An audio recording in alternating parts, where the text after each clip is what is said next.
Welcome back sa channel natin. Today, yung ating isi-share naman yung buhay ni Elias. So, si Elias, ngayon ko lang nga ito na-encounter dahil sa pagbabasa ko ng Bible. Nakalimutan ko na talaga yung kung sino siya, ano.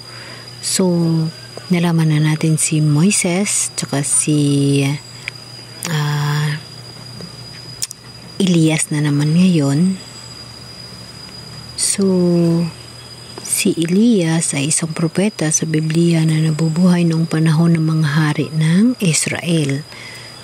Particular sa panahon ni Haring Ahab at Haring Ahaziah. So, alamin natin yung buhay ni Ahab at ni Haring Ahaziah, no? Siya ay kilala sa kanyang matapang na pagtindig laban sa mga Diyos-Diyusan at sa kanyang pagtataguyod sa pagsamba sa tunay na Diyos, no?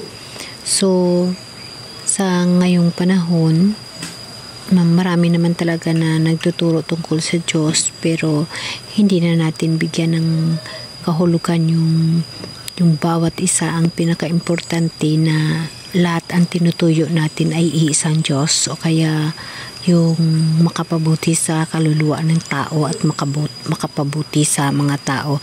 Kasi nung unang panahon, marami din ang tumuturo, mayroon na mga hindi mo na alam mo sino yung tama at saka sino yung mali.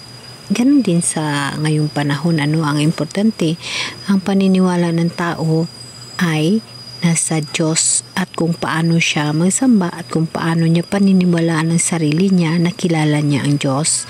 Kasi maraming tao talaga, napakaraming tao sa ngayong panahon na kilala nila ang Diyos. Kahit sino nakakilala sa Diyos, pero hindi nila ginagamit ang utos ng Diyos. Maraming nakakilala sa Diyos, maraming mga tao talaga nagsasabi kilala nila ang Diyos, alam nila ang Diyos, pero hindi nila ina-apply sa buhay nila ang Diyos. Marami ka talagang maririnig niyan. Alam ko na yan, kilala ko na yan, alam ko ang Diyos, kilala ko ang Diyos. Pero hindi nila ina-apply sa buhay nila ang gusto ng Diyos. Kilala mo nga ang Diyos, hindi mo naman ina-apply yung kagustuhan niya, di ba? Ganon din yon. So, ang pinaka-importante, kilala mo ang Diyos at sa bandang huli, maunawaan mo at kung ano ba talaga ang gusto ng Diyos at tinutukoy ng Diyos sa buhay mo. So, ibalik natin sa kwento ni Elias, no?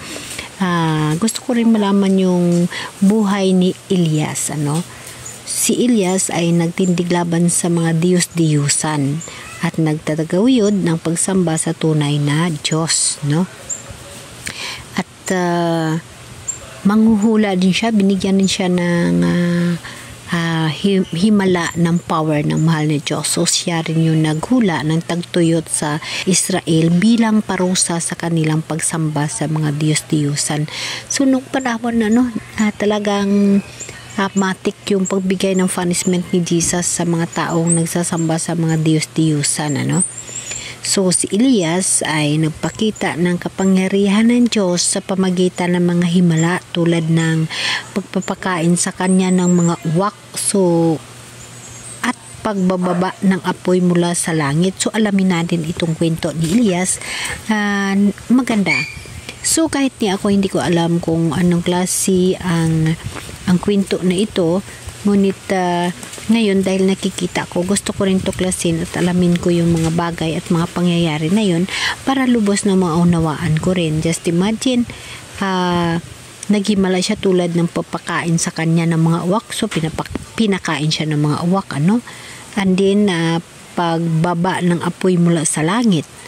So, napakagandang kwento, So, ito mga kwento, siguro nakwento rin ito ng mga teacher natin sa mga bata nung sa school, kasi parang naalaala ko rin ito, kaya gusto kong balikan at gusto kong unawain kung ano ba talaga ang buhay ng mga tao na kasama ni Jesus noon or bago pumunta si Jesus sa lupa, So, si Elias ay nagharap kay Haring Ahab at sa mga propeta na Baal sa bundok ng Carmel, kung saan pinatunayan niya ang kapangyarihan ng tunay na Diyos. So, siya talagang may fit din talaga siya. Talagang fit siya sa kay Lord, no? Kaya marami siyang himala. Kagaya rin sa atin, sa bawat tao sa atin, ano. Kung talaga ang fit mo kay God is nandyan, talagang ang himala, talagang maranasan mo yung totoong himala. So, bihira ang taong makaranas ng himala o totoong himala sa buhay. Ano, minsan hindi ka paniniwalaan ng ibang tao, pero dahil sa fit mo, ikaw mismo naniniwala na yun ay himala ng Diyos, ano. So, si Elias ay isang halimbawa ng pagtitiwala sa Diyos at sa kanyang kapangyarihan. Tama. Kasi kung naniniwala ka talaga sa kapangyarihan ng Diyos, maniniwala ka sa mga himala na nangyayari sa buhay mo. Ano? And then, isa rin si Elias sa naghahanda sa pagdating na Jesus Christ sa mundo, no? Isa rin siya. So, kumbaga, si Elias ay isang mahalagang figura sa Biblia na nagpakita ng kapangyarihan ng Diyos at nagtindig laban sa mga Diyos-Diyusan.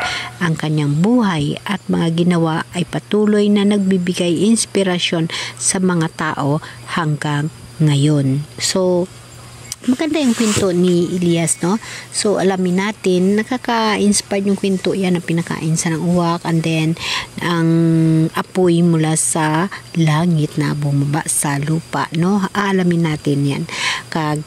Ikikwento rin natin yan para sa mga kabataan, sa bandang huli na makapasyal din sila sa mga channel ko. So, makikita nila, maririnig din nila yung kwento na ganun. Ang ganda balik-balikan yung mga nakasulat nung panahon sa Bible, ano?